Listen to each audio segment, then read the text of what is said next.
Bonjour à tous, merci d'être avec nous ce soir, ici même, Bassin Labou, comme d'habitude, comme c'est de coutume. C'est quoi coutume? Ouais, non, de coutume. Dans Parole d'artiste, ouais, l'émission Parole d'artiste, aujourd'hui, j'ai le plaisir de recevoir avec moi un artiste, oui, un artiste musicien. Il est pas chanteur, mais il est musicien, il est guitariste. Et sa guitare est à côté de lui, il s'appelle Patrick Sida, et avec moi. Comment ça va, monsieur Patrick? Ça va très bien, bonsoir Jean-Claude. Merci de nous faire ce plaisir d'être avec nous ce soir. Plaisir ici. partagé. Patrick Sida. Alors, musicien, compositeur, professeur, eh ben, quelqu'un qui aime la musique, chanteur aussi. Tu nous as fait ce plaisir-là aujourd'hui. Hein. Tu nous as dit ce soir, tu viens pas aujourd'hui pour chanter. Une autre fois. La prochaine fois, sûrement. Tu es venu avec une guitare à côté. Richard, fais-nous un grand plan sur la guitare. Montre-nous du doigt ta guitare. Oui, là, pour qu'on puisse voir ta guitare. Voilà. Elle est spéciale, cette guitare. Complètement. C'est une guitare qui a été fabriquée par Philippe Klein, un luthier qui est installé au Tampon. Elle est en tamarin. Elle est en tamarin, cette guitare. Elle a été fabriquée 100% locale. Voilà, une très très belle facture, joli bois, super travail et très beau son. D'accord, là, on a du talent. On a des talents ici à La Réunion. Là. Oui. Ils sont cachés un peu parce qu'on les connaît pas beaucoup. Hein, quand même, hein. On les connaît pas suffisamment, mais ils sont connus d'un groupe un peu privé comme toi, des musiciens, des guitaristes. Un petit cercle d'initiés, effectivement, qui connaissent. Voilà. Au-delà de tout ça, Patrick Sida, la guitare, oui, mais dans la vie de tous les jours, tu enseignes la musique quand même. Hein. Alors, j'ai enseigné. Oui. Je suis à la retraite depuis peu. Oui. Donc ce qui t'a fait vivre pendant des années. Tu as enseigné quand même. J'ai enseigné d'abord dans les écoles. J'étais pas très loin de chez toi d'ailleurs. J'étais enseignant à Deux-Rives, instituteur, entre autres. Après, j'ai été faire des études de musique plus poussées à Paris, de guitare et de musicologie d'ailleurs. Et puis quand je suis revenu, le conservatoire s'est ouvert. C'était l'idéal pour moi, c'est ce que je voulais. Donc j'ai basculé de l'éducation nationale à la région pour enseigner la guitare classique. Mais c'est quand même fou. Tu quittes l'éducation nationale pour entrer dans une éducation qui est semi-privée. Parce que non, c'est public. C'est public. C'est public. Oui, bien sûr. Mais quand même, c'est pas l'éducation nationale. Ça reste régional. C'est pas le même statut. C'est pas le même statut. Tu vas partir à la retraite, c'est un statut qui est différent. Excuse-moi, mais bon, c'est toi qui décides. Effectivement. Hein? C'est toi qui décide. Oui, c'est moi qui décide. C'est la passion qui prend le dessus. Oui, c'est la passion. Exactement. Faut être passionné pour choisir. T'as pas trouvé une école de la fonction publique qui veut bien te recevoir pour être prof de musique là-bas? Il a fallu que tu partes à la région, au département. Là-bas où? Dans l'éducation nationale. Si, il y avait cette possibilité-là, mais moi je préférais enseigner la guitare dans une école avec un public motivé qui vient. Voilà, c'est différent de l'éducation nationale. Hein. Tu as eu des cours de musique au collège?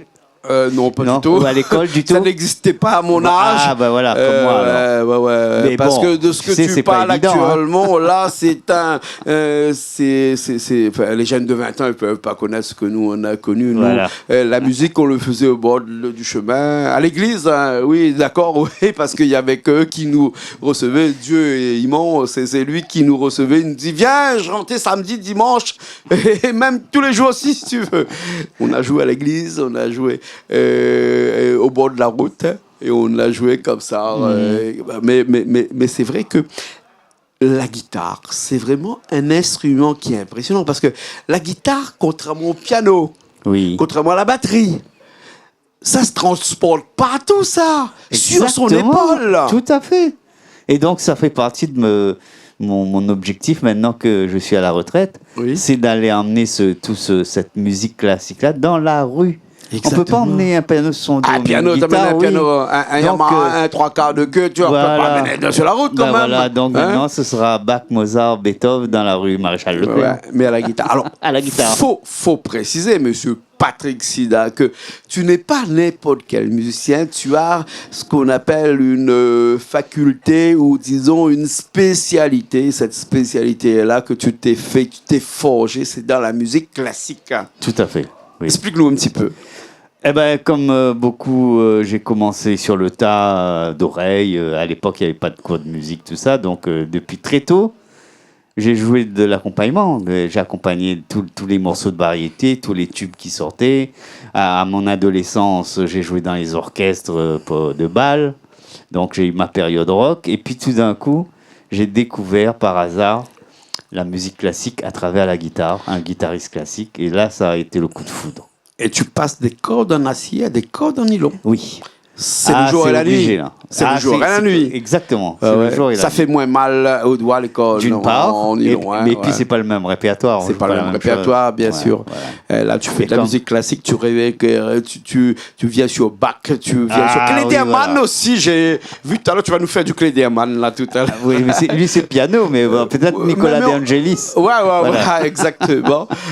Et vraiment cette guitare là, c'est vraiment le prolongement de tes mains, prolongement de ton esprit, le prolongement de ton corps, et le prolongement ce qui sort. Tu viens de dire quelque chose de très intéressant pour moi, et oui, tout à fait pertinent. C'est que quand tu dis le corps, c'est-à-dire que la musique classique, c'est figé. Le pianiste, il est assis devant son clavier, il joue. Le guitariste, il est assis, il a un pied sur un repose-pied, et puis il joue le même répertoire. Moi, j'ai décidé de faire bouger mon corps. Et tu joues debout. Et je joue debout. Il y en a qui jouent du piano debout aussi. Hein. Exactement. Bon. Mais toi, à la guitare, généralement, quand tu joues, on a vraiment l'impression que tu fais corps avec ton instrument. Ben merci, c'est le but recherché. Et on a l'impression, tout à l'heure, tu as fait une répétition ici, on t'a vu, fermer les yeux, tu vas le faire encore dans un instant là. Tu connais ta manche par cœur, hein, la manche de la guitare, là, tu n'as pas besoin de regarder, je veux dire. Hein. Non, en fait, non. Après, il y a des passages plus techniques où il faut quand même jeter un petit coup d'œil de temps en temps. Ah ouais. Mais quand je vis la musique, c'est mieux quand je ferme les yeux, je suis plus dedans, effectivement. Donc, là, quand on parle de musique, l'art, Monsieur Sida, je t'appelle Patrick Sida, je t'appelle Monsieur Sida parce que t'es un maître maintenant, on appelle Monsieur les gens que l'on respecte les maîtres. Un millimètre, bref. Une manche... La manche de la guitare classique avec des cordes en nylon. Pour les gens qui nous regardent, les cordes en nylon, c'est bonne fil verrasoir, ça la pêche là-bas. Presque pareil. Hein? Et un peu, le trappe-poisson fait 5 kilos, le petit trappe-poisson fait 10 kilos, le trappe-poisson fait un machin. C'est en fonction du poids du poisson qu'on fait le do, le si, le mi, toutes les notes sur la guitare. Bref, la manche, elle est un petit peu plus large que celui d'une guitare électrique, par exemple. Oui. Ça te gêne pas, par exemple, d'avoir une manche où tu dois revenir dessus comme ça? Ben non, parce que c'est pas, comme je te disais, c'est pas les mêmes morceaux qu'on joue dessus. Hein. Les morceaux qu'on joue sur ce genre de guitare, c'est pas les mêmes que la guitare électrique où là il y a des effets, on monte la corde. Pour parler plus technique, faire un barré sur une guitare classique comme ça, c'est beaucoup plus compliqué que sur une guitare électrique. Je regarde ta guitare là, je me demande si c'est pas plus facile sur celle-là. Hein. Chacun voit midi à sa porte. Ouais, bien sûr. On va t'écouter tout de suite. On va t'écouter tout de suite avec une chanson, vraiment un grand classique de la musique. Le tube. Le tube de la guitare classique. Jeux interdits. Ouais. On a tous appris la guitare là-dessus, sur cette chanson-là. Voilà. Et moi aussi, d'ailleurs, j'ai appris la guitare sur cette chanson-là, sur cette mélodie-là, qui est un mix entre un arpège et un soliste. Hein. Oui, c'est ça. Hein? Exactement. Voilà. Hein? Tu vas le faire tout de suite. Un one-man show. Pousse la table, on te laisse et on revient dans un instant. Ok, ça marche. D'accord? Allons-y. Ok. Allez, tout de suite, Richard. Et après, nous, on revient encore, nous, dans un instant. Hein? Allez, à tout de suite.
On est reparti, on est encore là, on est revenu, on est parti. En tout cas, on t'a laissé un petit peu tout seul ici avec ta guitare, mais t'es pas tout seul quand t'es avec ta guitare. Ta guitare, c'est ton meilleur ami.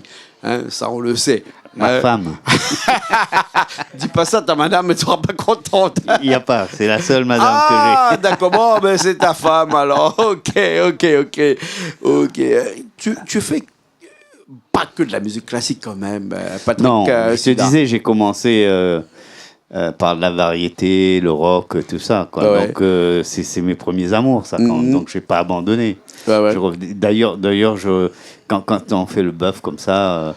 je me retrouve aussi. On a fait tout à l'heure, mais bon, c'était en off, mais vous allez le voir. Hein, Tessa est là, on a fait une chanson super avec sympa. Tessa. Toi, tu étais à la guitare, moi à la basse, Emilien, Jamina à la batterie. Tu n'as pas pris cette guitare-là, tu as pris une guitare électrique. Bah oui. Hein, donc tu peux passer d'une guitare à l'autre comme ça. Parce que j'ai eu un passé qui me permet de faire ça. Ouais. Quand tu enseignes la musique et quand tu enseignes l'instrument qui est la guitare, il y a des mots que tu as tout le temps, qui reviennent tout le temps vis-à-vis de tes élèves. Qu'est-ce que tu leur dis pour qu'ils se disent, oui, mais j'abandonne pas parce que ça fait mal au doigt, hein, la guitare. Hein. Le piano, c'est bon, on appuie sur des touches, personne n'a mal au doigt. Hein. C'est plus facile. La guitare, beaucoup lâchent, beaucoup décrochent à cause du fait du pincement du doigt sur les cordes qui, pour des jeunes, par exemple, qui ont entre 15 et 18 ans, eh ben, ils ont mal au doigt. C'est vrai. Hein? C'est vrai. Qu'est-ce que tu peux leur dire, toi? De persévérer parce que le résultat est au bout du chemin. Et le résultat est très gratifiant. Quand on commence à avoir le petit résultat, on oublie tout le mal qu'on a eu. Et c'est ça qui encourage à continuer. Donc, il ne faut jamais arrêter. Bien sûr, parce que le résultat est toujours au bout. Mais ce n'est pas donné à tout le monde de faire de la guitare parce que chaque personne n'a pas les dons qu'il faut. Parce qu'il faut quand même un petit don qui vient de là-haut pour pouvoir bien jouer. Parce que même si on le fait de façon comme moi, qui joue de la guitare de façon mathématique, moi je le fais de façon mathématique, j'apprends les notes et puis après je fais, puis j'essaie. Mais je ne suis pas musicien, je n'ai pas de don musical comme Richard par exemple ici, parce qu'il paraît qu'avec un bourrique on ne peut pas faire un cheval de course. Oui, mais dans tous tes élèves, il y en a qui sont un petit peu plus prédestinés à faire de la musique et plus particulièrement à faire de la guitare. Ça c'est, on n'y peut rien, c'est comme ça. Hein. Chacun apporte en soi un certain potentiel dans des domaines très différents. Bien sûr. Il faut le trouver. Alors il y en a qui le trouvent lorsqu'ils ont été confrontés à la musique, d'autres dans la maçonnerie, d'autres dans la cuisine, comme tu vois. Aujourd'hui, on a fait la cuisine par exemple. Oui, bien sûr. Et tout ça, c'est pareil. Hein. D'accord. C'est exactement la même chose. D'accord. Tu as déjà décroché des talons avec des élèves? Alors, oui, bien sûr. J'ai eu le plaisir d'avoir comme élève, par exemple, Petit Bart. Ah ouais. Faut plus l'appeler petit Bart. Bart maintenant, oui. Après, il est bien. Oui. C'est un artiste. Mais lui, il est né avec. Il a baigné dedans. Et puis ça, il est né avec l'ADN qui va bien aussi, quand même. Sans doute. Avec une famille de musiciens. Bah oui, voilà. Volcan qui est une famille de musiciens. C'est peut-être plus facile que celui qui n'a jamais baigné dans la musique. Parce que on est musicien ou on le devient? On le devient. On le devient. On le devient. Ouais. C'est très difficile de dire on est maçon ou on est boulanger ou on a comme tu as dit, des prédispositions. Oui. Après, il y a le déclic lorsqu'on y est confronté. Ça se traduit par une passion et puis voilà, c'est comme ça qu'on devient forgeron. Tu sais, quand il y a des matchs de football, là, il y a des gens qui sont des observateurs qui viennent, qui regardent et qui sélectionnent des jeunes qui sont ce qu'on appelle des prédisposés. Oui.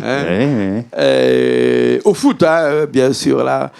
dans la musique aussi, en écoutant quelques personnes qui jouent, on trouve souvent, aussi ces personnes, ces jeunes qui sont prédisposés à la musique, comme ça. Comme toi, tu étais prof pendant des années. Oui, et surtout dans le domaine de la musique, c'est très difficile parce qu'ici, il y a d'énormes potentiels chez beaucoup d'enfants. Et c'est difficile de faire des choix parce qu'ils ont tous quelque chose, souvent.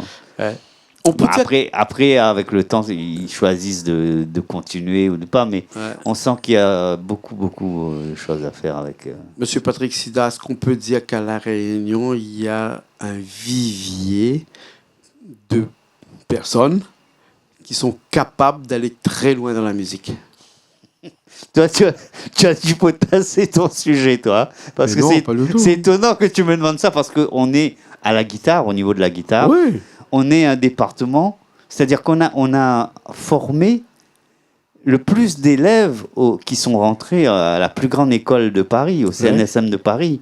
Quand les gens là-bas, ils se disent, mais il y en a au moins 5, 6 seulement de Réunionnais dans la classe de guitare, alors qu'il y a des étrangers qui essayent d'entrer, qui n'arrivent pas. Et eux, ils disent, mais... Ils ont un potentiel, les Réunionnais. Mais pas seulement en guitare, je pense, dans tous les autres domaines. Mais, sauf que, mais en musique, là, on parle, notamment. Oui. C'est pour ça que je t'en parle. C'est-à-dire que c'est exceptionnel d'avoir 6 ou 7 élèves au CNSM de Paris. Ah ouais. C'est rare. C'est magnifique. Bah oui, pour nous, c'est une très belle... La Réunion n'est plus seulement l'île intense, mais elle est une île aussi de musique, une île où il y a beaucoup de jeunes qui font de la musique. Il faut seulement les découvrir, il faut seulement aller les chercher, et on arrive à avoir ce qu'on a ici. En tout cas, tout ce qu'on peut dire aujourd'hui, là, devant notre public de Canal Austral. Merci. Merci à toi. Parce que s'il y a des jeunes aujourd'hui qui ont eu ce potentiel-là et qui se sont découverts aussi, c'est aussi beaucoup à cause de leur professeur de musique. Et on ne cessera de le dire. Il y a quelque chose qu'il faut respecter, son professeur, parce qu'il n'y a que le professeur qui peut vous amener à bon port. Voilà. En tout cas, tous les élèves dans toutes les classes de musique, il faut vraiment... Quand vous arrivez dans une classe de musique, il faut vraiment le prendre à cœur, ce que vous avez leur faire confiance. Faire confiance à son professeur. Merci beaucoup. On va finir cette émission toujours à la guitare, avec ta guitare qui est en tamarin des hauts, ici, parce que tu sais que le tamarin des hauts est un arbre qui est endémique à La Réunion. Ça veut dire qu'il n'existe nulle part ailleurs. Et merci à l'ONF qui protège notre tamarin des hauts et qui fait en sorte de ne pas le vendre à tout vent à des personnes qui viennent faire des meubles ici pour les rapporter de l'autre côté là-bas. Mais une guitare comme ça en tamarin des hauts, son prix est inestimable, bien sûr. On va t'écouter avec ta guitare, avec ce son qui est magnifique, ce son qui est presque américain, comme les violons Stradivarius, qui aujourd'hui coûte 1 million d'euros le violon. Mais ta guitare, peut-être dans quelques années, à titre posture, qui sait, mais bon, je n'espère pas, va coûter 1 million d'euros. Bref, on va t'écouter tout de suite avec une chanson. Comment ça s'appelle cette musique-là? C'est un prélude de Bach, en fait. Jean-Sébastien Bach. C'est le prélude le plus connu, je pense. Mais que j'ai adapté à la guitare. Il est au piano d'habitude. Non, voilà, c'est ça. Généralement. Il y a Morane qui a fait beaucoup de préludes. Exactement. Elle a utilisé ce prélude-là. Voilà. Sur un prélude de Bach, c'est celui-là. Exactement. Merci beaucoup. Merci à toi. Merci beaucoup. On avait le plaisir d'avoir avec nous aujourd'hui Monsieur Patrick Sida, que le grand public peut-être ne connaît pas, parce que généralement on connaît des artistes, des chanteurs ici, on connaît très rarement les musiciens qui sont à l'arrière, et aujourd'hui on met en avant un de ces musiciens-là, et notamment Patrick Sida, qui est vraiment un musicien hors pair, parce que non seulement il est professeur de musique, mais il sait jouer de la musique de façon raisonnable, de façon contrôlée, et quand il joue de la musique, il respire pas, il est en apnée. Et c'est comme ça qu'on est, nous, tous les jours, ici sur Canal Austral. Merci beaucoup. Merci. À bientôt sur Canal Austral pour d'autres émissions.